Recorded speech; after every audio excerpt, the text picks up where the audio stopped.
It's Friday. Your paycheck finally hits your account, and for a moment, you feel like you can breathe again. Then come the new shoes, the restaurant, the movies, and suddenly the money is gone. Payday should make you feel more secure, but for many people, it becomes the beginning of another stressful financial cycle. That is why there are 8 specific things you should do with your money every time you get paid. The first and most important one is finding your financial baseline. Personal finance often feels like too much work, but avoiding that work is one reason so many people struggle. In fact, 64% of Americans live paycheck to paycheck. One major cause is a psychological mistake called mental accounting. Mental accounting happens when you treat money differently depending on where it came from. For example, you may receive a tax refund from the IRS and immediately think of it as extra fund money. You start imagining a new PS5, a television, or something else you have wanted. But that refund is not really free money. It is your regular income being returned because you paid too much in taxes. The solution is simple.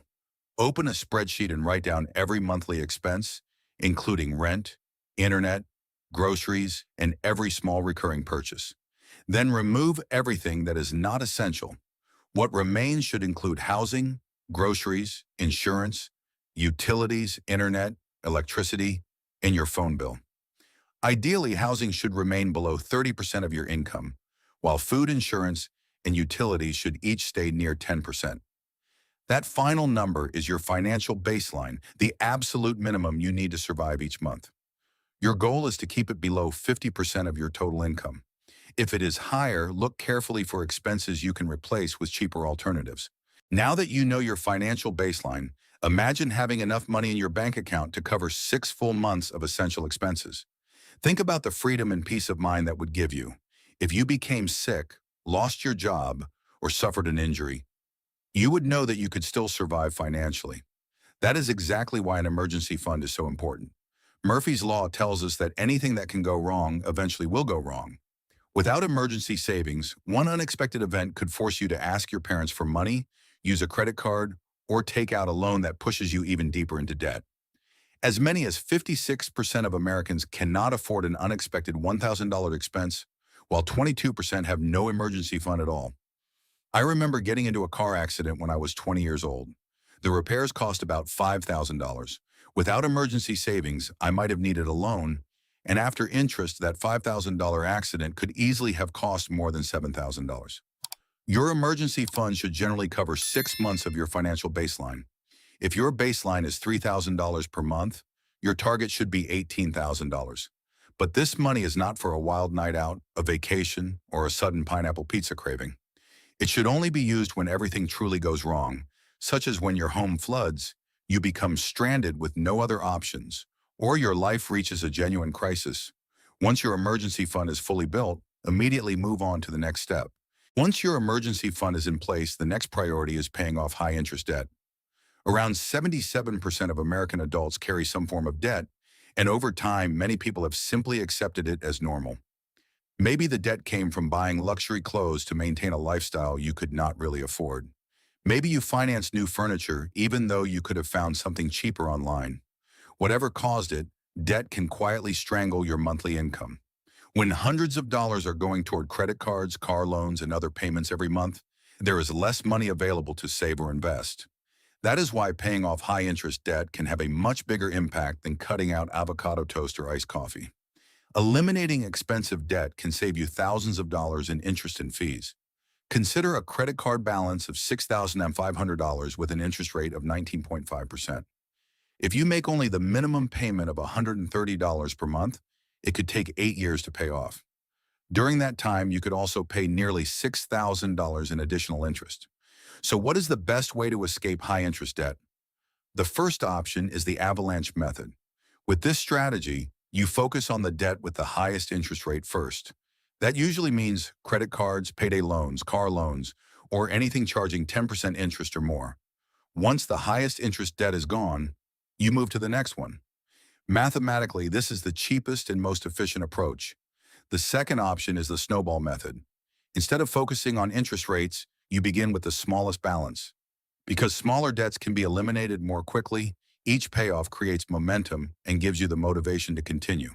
It may not be the most mathematically efficient method, but psychologically, it can be extremely powerful. When I first became serious about paying off debt, I placed every balance into a spreadsheet. I listed how much I owed and the interest rate for each account. Every time I made a payment, I manually updated the remaining balance. I repeatedly imagined watching every number fall to zero, and that vision kept me moving forward. Which method would keep you more motivated? Saving the most money with the avalanche method or gaining faster wins with the snowball method? How different would your life feel if none of your paycheck disappeared into high interest payments? And what could you begin building once that debt was finally gone? After eliminating those debts, you will have more room in your monthly budget. But before you start spending that extra money, another step must come first. For many people, investing sounds intimidating. They imagine flashing computer screens, rapid trades, and people shouting across a crowded office. But despite what movies like The Wolf of Wall Street may suggest, investing does not have to be complicated or overwhelming. The basic principles are surprisingly simple. Once you understand them, investing can help you build millions of dollars over the course of your lifetime. Compound interest is often described as the eighth wonder of the world. The person who understands it earns it, while the person who does not understand it pays it. Compound interest is also the reason you should have started investing yesterday. Over time, the stock market has returned about 10% per year. At that rate, your money can essentially double about every 10 years without requiring you to constantly buy, sell, or monitor the market.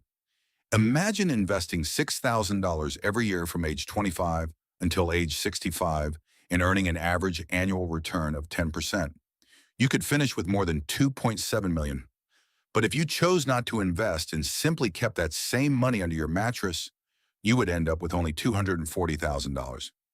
The difference is enormous.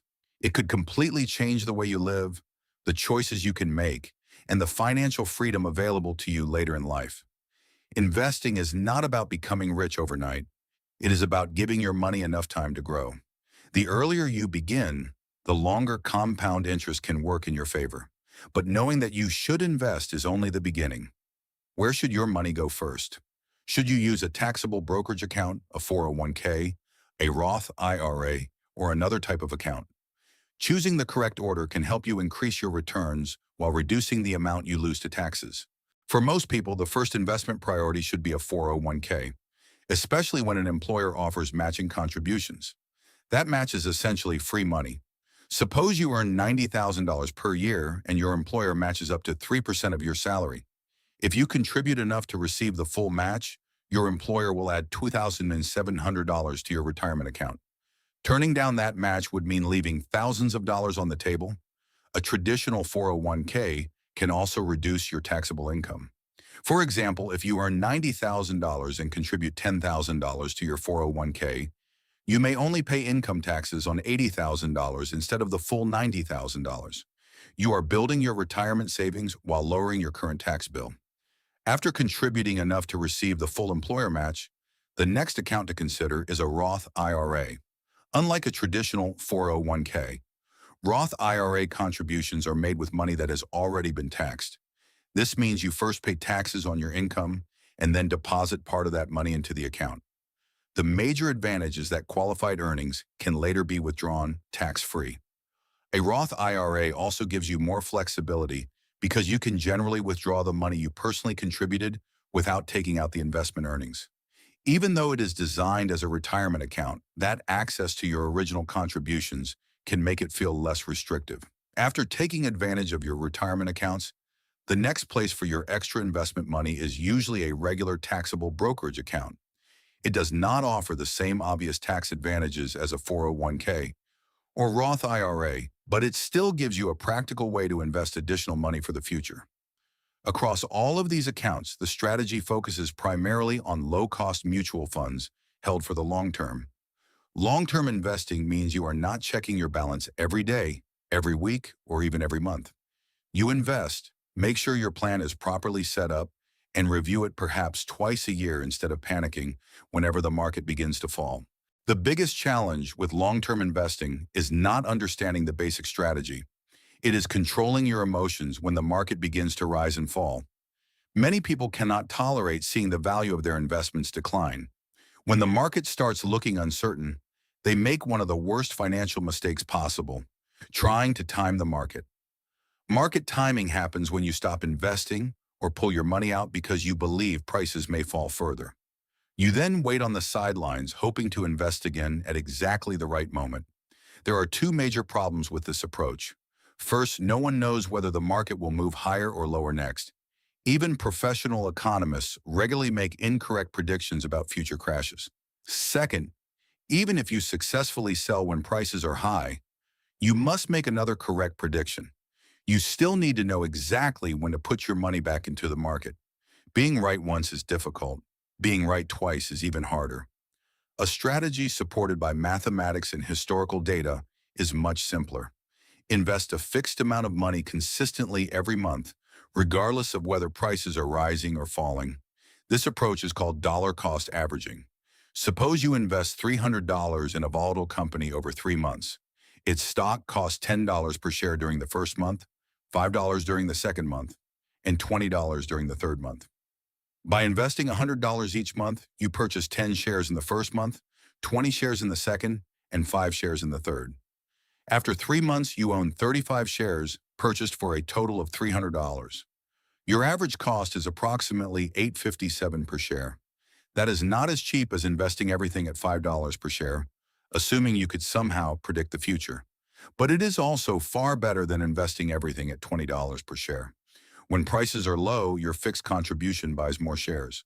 When prices are high, it buys fewer. Would you rather depend on predicting the future perfectly or follow a system that continues working without requiring you to guess?